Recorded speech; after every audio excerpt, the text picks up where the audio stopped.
అందరికీ నమస్తే. అంబట్టి రాంబాబు గారు మొన్న మాట్లాడిన మాటలు రాష్ట్రం అంతా ఏ విధంగా చీకొట్టారో మనం చూసాం. ఈ అంబట్టి రాంబాబు గారిని కొంతమంది సంబరాల రాంబాబు అని అంటారు. ఈయన చేసే పనులు ఎలా ఉంటాయంటే లేకి పనులు అంటారు. అలాంటి లేకి పనులు చేస్తూ ఉంటారు. వయసు వచ్చినా గానీ బుద్ధి రాలేదంటారు కదా. ఎవరో అంబట్టి రాంబాబు గారికి సానుభూతి తెలియజేయటం లేదు. అందుకని జగన్మోహన్ రెడ్డి కుతంత్రాలు ఎలా ఉంటాయంటే ఆడవాళ్ళని అడ్డు పెట్టుకొని రాజకీయాలు చేస్తాడు.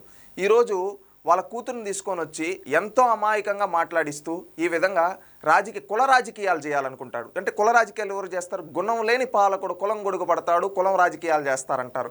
ఆ విధంగా గుణం లేని జగన్మోహన్ రెడ్డి ఈరోజు కుల రాజకీయాలు చేస్తూ అంబట్టి రాంబాబు గారు వాళ్ళ కూతురుని తీసుకొని వచ్చి ఈరోజు మాట్లాడిస్తూ ఉన్నారు. ఆమె ఏం మాట్లాడుతుందో ఒక్కసారి చూద్దాం మనం. నేను ఇదే సందర్భంలో పవన్ కళ్యాణ్ గారిని కూడా అడగాలనుకుంటున్నాను. కాపు సామాజిక వర్గంలో నేను పుట్టినందుకు చాలా గర్వపడుతున్నాను. అయితే ఇవాళ మీ బలం చూసుకొని కాపు కులస్తులందరూ ఆళ్ల పట్లే ఉన్నారు అనే ఒక బలాన్ని చూసుకొని ఇవాళ కాపు మహిళలమైన మమ్మల్ని తిడుతూ కాపు అనే కుల ప్రస్తావనతో పాటు బూతులను జోడించి లకారాలు జోడించి మమ్మల్ని తిడుతూ స్త్రీలని మా ఇంటి మీద దాడి చేసి ఇవన్నీ పగలగొట్టారు. దీనికి పవన్ కళ్యాణ్ గారి బలము అడ్వాంటేజ్ గా తీసుకున్నారు వాళ్ళు. కాబట్టి పవన్ కళ్యాణ్ గారు బాధ్యత వహించి దీన్ని ఖండించాలి. తల్లులందరికీ ఉన్నారండి. రాంబాబు గారు తల్లిని మీరు ఎప్పుడైనా చూడొచ్చు. ఆయన ఎప్పుడు ఒక బార్డర్ క్రాస్ చేసి అసభ్య పదజాలంతో ఏది మాట్లాడరు. మాట్లాడినప్పుడు క్షమాపణ చెప్తారు, లేదంటే నేను అలా ఉండాల్సింది కాదని కూడా చెప్పారు. మీ తల్లిని అన్నది ఎవరు? పవన్ కళ్యాణ్ గారు. తల్లుల్ని అనే సాంప్రదాయం ఎక్కడుంది? పవన్ కళ్యాణ్ గారు ఎందుకు వచ్చారమ్మా? అమ్మా, మీరు చదువుకున్న వాళ్ళు, విద్యావంతులు, మీరు ఈ విధంగా కులం గురించి మాట్లాడుతున్నారంటే మీరు ఒక్కసారి మీ ఆత్మ పరిశీలన చేసుకోవాలని నాకు తెలియజేస్తున్నా. ఎందుకంటే అమ్మా, ఈరోజు మీరు కాపులు, మీరు గర్వంగా తప్పు లేదు. ఎవరికి వాళ్ళ సామాజిక వర్గం అంటే అభిమానం ఉండొచ్చు. కానీ మీ తండ్రి గారు అదే కాపు కులం గురించి ఏ విధంగా మాట్లాడాడో తెలుసా అమ్మా?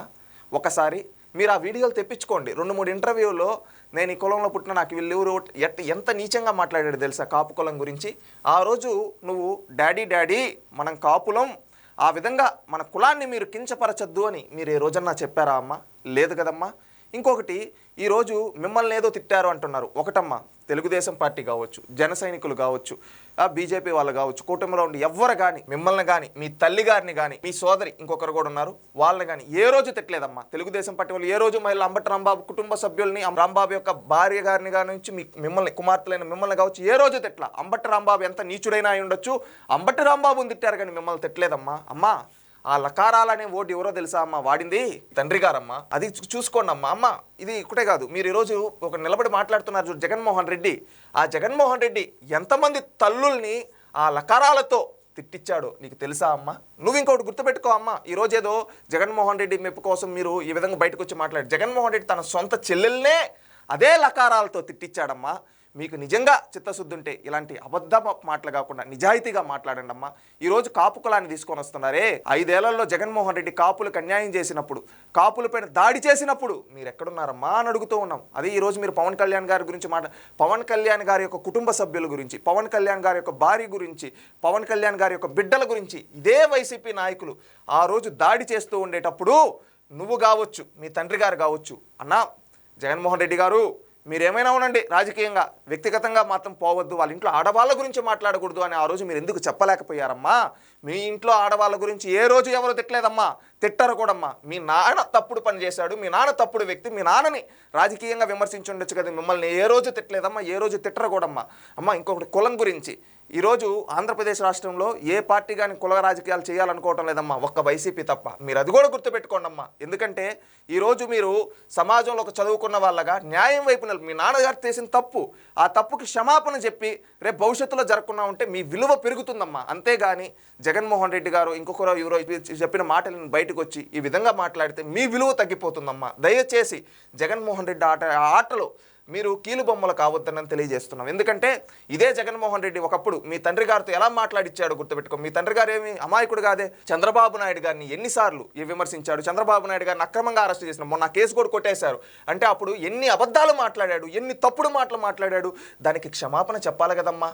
అమ్మా, ఆలోచించండి. ఎందుకంటే ఇది రాజకీయాలలో ఎప్పుడైనా కానీ హుందాతనం అనేది ఉండాలి. ఆ హుందాతనం అనేది అంబట్టి రాంబాబు గారికి లేదమ్మా. ఎందుకంటే చిల్లర డ్యాన్సులు వేశాడు ఈ చిల్లర వ్యక్తి అంబట్టి రాంబాబు. అదేవిధంగా చిల్లర మాటలు శాసనసభలో గంట అరగంట ఈ విధంగా ఇలాంటి చీప్ మాటలు మాట్లాడాడు. అమ్మా, ఇంకొకటి, మీ తండ్రి గారు మీతోటి ఆడబిడ్డలు ఉండే వాళ్ళని తప్పుగా ఆ ఫోన్ కాల్స్ కూడా అవి ఏ విధంగా ఏ దురుద్దేశపూర్వకంగా మాట్లాడాడో, మీ తండ్రి వ్యక్తిత్వం ఎలాంటిదో ఒక్కసారి మీరు మన మనస్సాక్షిని ప్రశ్నించుకోండి అమ్మా. మీ తండ్రి అంత నీచుడైనా కానీ ఏ రోజు కానీ మిమ్మల్ని కానీ మీ కుటుంబ సభ్యులను కానీ వ్యక్తిగతంగా ఏ రోజు తెలుగుదేశం పార్టీ వాళ్ళు కానీ ఎవరు కానీ తిట్లా. ఎందుకంటే రాజకీయాల్లో అనేది విమర్శలు నాయకుడు మధ్యలో ఉండాలి కానీ కుటుంబాల మధ్యకు పోకూడదు అనేది ఈరోజు ప్రతి ఒక్కరు పాటించే ఒక మూల సిద్ధాంతం. అంతేగాని మీరు ఈరోజు మీ నాయన చేసిన తప్పులకి మీ నాయన ఆ విధంగా మాట్లాడడం తప్పమ్మా. ఎందుకంటే ఆ లా అనే ఓటుతో ఒక ముఖ్యమంత్రిని ఆ విధంగా అనడం తప్పు మీ నాన్న.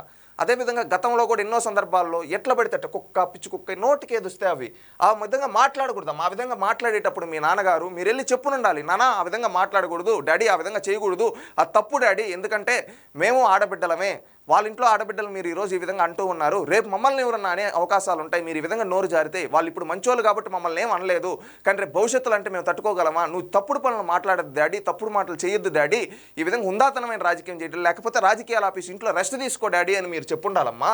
ఆ విధంగా చెప్పకుండా పవన్ కళ్యాణ్ గారి ఇంట్లో ఆడవాళ్ళని, అదేవిధంగా చంద్రబాబు నాయుడు గారి ఇంట్లో ఆడవాళ్ళని ఎట్లా తిట్టారో నీకు తెలుసా అమ్మా? ఒక్కసారి చూడమ్మా. ఆ తిట్టించింది జగన్మోహన్ రెడ్డి అమ్మ. అంతెందుకు జగన్మోహన్ రెడ్డి చెల్లెలు సునీత గారిని షర్మిల గారిని కూడా తిట్టించాడమ్మా. ఈ విధంగా తిట్టించినప్పుడు మీరు వచ్చి బయట ప్రశ్నించి మాట్లాడుంటే మీరు ఒక మెట్టు ఎక్కువ ఉంటారమ్మా. ఈరోజు మీ నాయన చేసిన తప్పుడు పనులకి ఈరోజు జగన్మోహన్ రెడ్డి చెప్పాడని చెప్పి పవన్ కళ్యాణ్ గారిపైన చంద్రబాబు నాయుడు గారిపైన కులాన్ని తీసుకొని వచ్చి ఈ విధంగా కుల ప్రస్తావన చేస్తున్నారంటే మీరు ఏ విధంగా ఉన్నారు ఒకసారి. అంటే సమాజంలో ఒక సామెత ఉంది, గుణం లేని వాళ్ళ కులం గొడుగు పడతారని. ఆ విధంగా గుణాన్ని మీరు ఒక్కసారి చూసుకొని ఇలాంటి రాజకీయపు మాటలు, ఇలాంటి జగన్మోహన్ రెడ్డి దాంట్లో కీలు బొమ్మలాడద్దండి. కాపులకి ఏదైనా అన్యాయం జరిగిందంటే అది జగన్మోహన్ రెడ్డి గారి హయాంలో. ఈరోజు కాపుల్ని దగా చేసింది ఎవరంటే జగన్మోహన్ రెడ్డి. కాపుల్ని రాజకీయంగా వాడుకుని అణగదొక్కాలనుకునింది జగన్మోహన్ రెడ్డి. గుర్తుపెట్టుకోండమ్మా. ఈ రోజు కాపుల్ని రెండు వర్గాల మధ్య కులాల గొడవగా పెట్టి ఈ రోజు జగన్మోహన్ రెడ్డి చలిగాచుకుంటున్నాడు. దాంట్లో మీరు బలవద్దండి, దయచేసి ఇలాంటి కుల రాజకీయాలు చేయొద్దండి.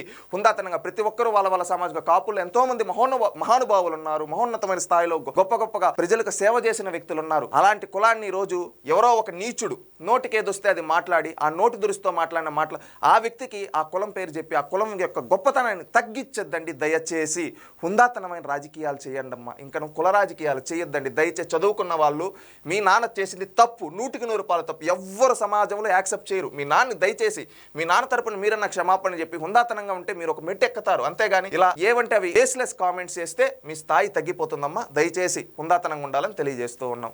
ఆంధ్రప్రదేశ్ రాష్ట్ర ప్రజలు కూడా ఒకటి ఆలోచించండి. జగన్మోహన్ రెడ్డి కుతంత్ర రాజకీయాలు ఎలా ఉన్నాయో, ఈ విధంగా అంబటి రాంబాబుతో ఎన్ని తప్పులు చేపించాడు, ఈ రోజు కులం తీసుకొని వస్తా ఉన్నాడు. కాపుల్లో ఎంతో మంది గొప్ప మహానుభావులు ఉన్నారు, మహనీయులు ఉన్నారు, ఎన్నో సమాజ సేవ కార్యక్రమాలు చేసిన వాళ్ళు ఉన్నారు, విద్యాదానాలు చేసిన వ్యక్తులు ఉన్నారు, ఎంతో 10 మందికి ఉపాధి చూపించిన వాళ్ళు ఉన్నారు. ఎంతో గొప్ప కులం కాపు కులం. అలాంటి కాపు కులంలో ఈరోజు ఒక వ్యక్తి ఎవరో అతను ఏ రోజు కానీ కాపు కులాన్ని ఎండార్స్ చేయాల. ఇంకొకటి ఏంటంటే అతను ఓన్ కూడా చేసుకోవాలి. ఈ అనేక ఇంటర్వ్యూల్లో కూడా చూసాం రాంబాబు గారు కాపు కులాన్ని ఎలా తిట్టారు. అలా తిట్టిన వ్యక్తిని ఈరోజు తీసుకొని వచ్చి కాపు నేతగా చిత్రీకరించి కుల రాజకీయాలు చేయాలంటే జగన్మోహన్ రెడ్డి ఎంత నీచుడో ఆలోచించండి. ప్రతి ఒక్కరు చైతన్యవంతమైన సమాజం ఇది. ప్రతి ఒక్కరు ఈ సమాజంలో మనం ఏంటి రాజకీయాల్లో ఉండే వాళ్ళ రాష్ట్రం కోసం, ప్రజల కోసం, అన్ని వర్గాల కోసం పనిచేయాలి. అంతేగాని ఇక్కడ కులాల మధ్య రాజకీయాలు పెట్టి చలి కాచుకోవాలనుకుంటే ఇక్కడ జగన్మోహన్ రెడ్డి యొక్క నీచ బుద్ధి బయటపడుతుంది. నాడు వంగవీటి రంగా గారు దాంట్లో రాజశేఖర్ రెడ్డి చేసిన తప్పు గురించి కూడా ప్రతి ఒక్కరు ఆలోచించాలి. అదేవిధంగా ఒక బ్రాహ్మణుడైన పివి నరసింహారావు గారు ప్రధానిగా ఉంటే చెప్పులేపిచ్చిన రాజశేఖర్ రెడ్డి బ్రతుకు గురించి కూడా ఆలోచించాలి. అదే రెడ్డి సామాజిక వర్గానికి సంబంధించిన మరి చెన్నారెడ్డి గారు, విజయభాస్కర్ రెడ్డి గారు, జనార్దన్ రెడ్డి గారు ముఖ్యమంత్రులుగా ఉంటే తన తోటి సామాజిక వర్గం వాళ్ళపైన కూడా, అంటే నెల్లూరు రెడ్డిలను కావచ్చు, హైదరాబాద్ రంగారెడ్డి జిల్లా రెడ్డిలను కావచ్చు, కర్నూలు రాయలసీమ రెడ్డిలను కావచ్చు, ఏ విధంగా రాజశేఖర్ రెడ్డి అవమానించాడో తన పదవి కోసం, ఏ విధంగా సమాజంలో చిచ్చులు పెట్టాడో ఈరోజు జగన్మోహన్ రెడ్డి కూడా అదే విధంగా చిచ్చులు పెట్టడానికి ప్రయత్నిస్తూ ఉన్నాడు. ఇది ప్రతి ఒక్కరు తెలుసుకుని చైతన్యవంతమైన సమాజంలో ఇలాంటి అవుట్కి భావోద్వేగాలకి లోనవ్వకుండా ఇలా తప్పుడు రాజకీయాలు చేసే జగన్మోహన్ రెడ్డిని తరిమి కొట్టి భూస్థాపితం చేయాలని ప్రజలను కోరుకుంటూ ఉన్నాం.